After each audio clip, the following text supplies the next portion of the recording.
खरं तर आज एकनाथ शिंदे हे नाशिक दौऱ्यावरती येत आहेत। त्यांच्या दौऱ्यादरम्यान आपण जर बघितलं तर कुंभमेळ्याच्या संदर्भात देखील बैठक आयोजित करण्यात आलेली आहे।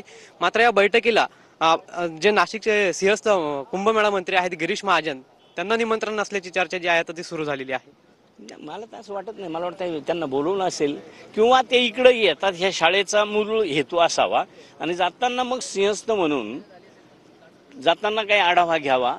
तर असं काही कोणाला बोलवलं नाही, अशातून काही नाराजी किंवा काही असं काही होणार नाही। आणखी एक याचबरोबर चर्चा देखील सुरू झाली आहे ती म्हणजे नाशिकमध्ये महायुतीमध्ये पालकमंत्री पदावरून कोल्डवार सुरू असल्याची। नाही बाबा, ते वरिष्ठ लोक निर्णय घेतील, त्यांच्यावर आम्ही भाष्य करणं बरोबर नाही। आपल्यासोबत शालेय शिक्षण मंत्री दादा भुसे देखील आहेत। दादा, खरं तर मागच्या वेळी गिरीश महाजन यांनी जी सिंहस्थ संदर्भात बैठक घेतली होती त्यावेळी देखील आपल्याला निमंत्रण नसल्याचं असं म्हटलं गेलेलं आहे, त्यामुळे आता त्यांना देखील निमंत्रण नाही असं चर्चा जी आहे ती होऊ लागली। आपण कसं पाहताय चर्चा? माझी आपल्याला विनंती आहे की हे सर्व सकारात्मक गोष्टी आहेत आणि आपण उगाचच म्हणजे त्याला एक काहीतरी वेगळं वळण देणं काही उचित नाही। आज माननीय उपमुख्यमंत्री महोदय एकनाथजी शिंदे साहेब त्यांचा राज्यव्यापी जो आभार दौरा प्रगतीपथावर आहे, प्रत्येक जिल्ह्यामध्ये जाऊन ते मतदार राजांचे आभार व्यक्त करतायत। महायुतीला प्रचंड मतांनी जनतेने निवडून दिले, आशीर्वाद दिलेत, महायुतीला प्रचंड यश मिळालेलं आहे आणि त्याचाच एक भाग म्हणून आज नाशिकला पण ते आभार मानायला येत आहेत। आणि इथे येत असताना आज आपण बघितलं असेल की आदरणीय झिरवाळ साहेबांनी जी आपल्याला माहिती दिली, केशव गावित नावाचं अतिशय समर्पित आमचे गुरुजी आहेत आणि त्या 1ली ते 4थीच्या जिल्हा परिषदच्या शाळेमध्ये अतिशय समर्पित पद्धतीने त्यांनी कार्य संपन्न केलेलं आहे।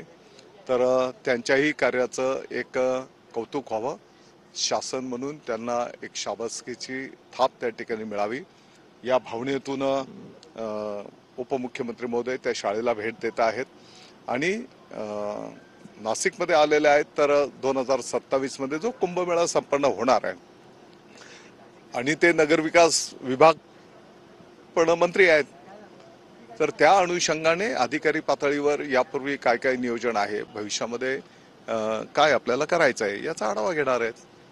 याचबरोबर आपण जर बघितलं आता मुख्यमंत्र्यांच्या बाजूला जे आहे ते जो वॉर रूम आहे त्याच्या बाजूला आता एकनाथ शिंदे यांनी कोऑर्डिनेशन रूम चालू केलेलं आहे, यावरून देखील आता टीका होऊ लागलेली आहे। काय ते कोऑर्डिनेशन रूम जो आहे ना, मुख्यमंत्र्यांच्या वॉर रूम शेजारी आता त्यांनी कोऑर्डिनेशन रूम चालू केलाय।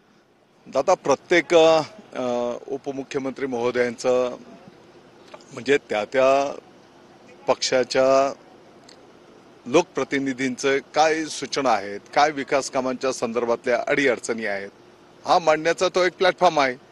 तो तिथं मांडल्याच्या नंतर दोन्ही उपमुख्यमंत्री महोदय मुख्यमंत्री महोदय समन्वय साधून निर्णय करतात। हा एक नॉर्मल कोर्स मधला विषय आहे। आपण जर बघितलं तर आपले जे पक्षाचे मंत्री आहेत, कृषी मंत्री माणिकराव कोकाटे हे म्हणालेत की 1 रुपया भिकारी सुद्धा घेत नाहीत, आम्ही 1 रुपयात पीक विमा दिलाय।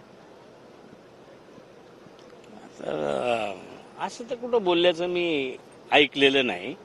तुम्ही मंडळी कुठून काय आणते मलाच समजत नाही।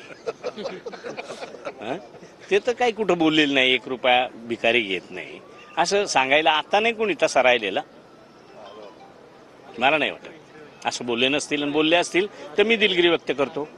नक्कीच आपण जर या ठिकाणी बघितलं तर आपल्यासोबत दादा भुसे आणि नरहरी झिरवाळ होते। आता या ठिकाणी एकनाथ शिंदे जे आहेत ते देखील आलेले आहेत आणि अवघ्या 2 मिनिटात त्यांचं आगमन जे आहे ते या ठिकाणी होणार आहे आणि त्यांच्या स्वागतासाठी हे सर्व महायुतीचे मंत्री जे आहेत ते आपल्याला या ठिकाणी आल्याचं पाहायला मिळत आहे। कॅमेरा पर्सन योगेश सावंतसह पवन येवले, TV9 मराठी, नाशिक।